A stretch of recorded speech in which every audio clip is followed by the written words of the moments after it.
というわけでね、今からですね、こちらの、クラッチレリーズのね、オーバーホールというほどのもんでもないですけれども、オイルシールとね、ダストブーツを変えていきたいなと思います。これでね、治ってくれたらありがたいと言いますか、これで吹いてるのは確実なので、これを変えれば治るであろうと思います。というわけでね、これを変えていきたいと思います。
で、次は実際にこういう使うね。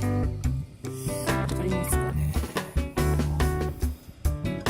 かなりこう縦溝がね入ってるのがわかりますかね。どう考えても似たものが付け越してる。こちらの部分ですね。こっちがオイルシール、オイルシールというんですかね。こっちダストブーツ。あっちをね、向きがあるので、もともとついてるんですね。こう山形になってるのが、こっち向きですね。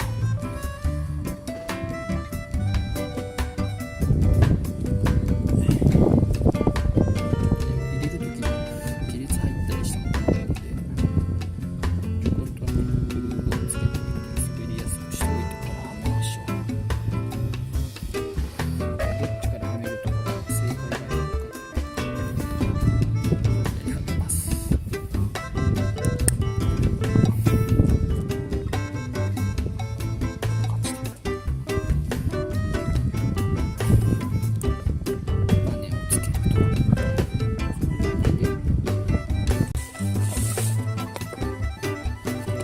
さっきねスイッチのフルードが汚かったので、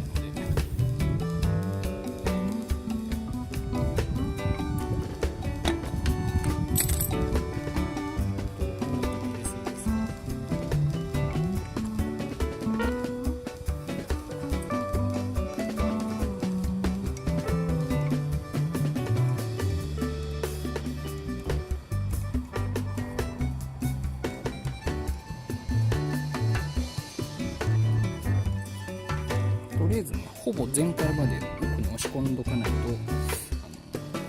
閉まらなくというか、閉じれなくなるので、とりあえずこうですね。本当はね、ちゃんとフルード全部抜いたらこんなにね汚くなる作業ではないと思うんです。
はいですね、ここはね、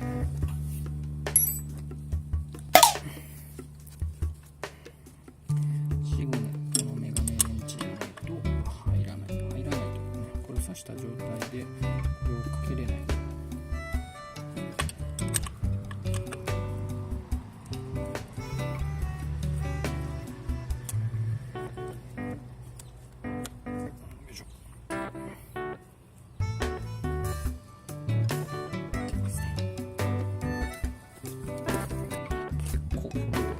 減っております。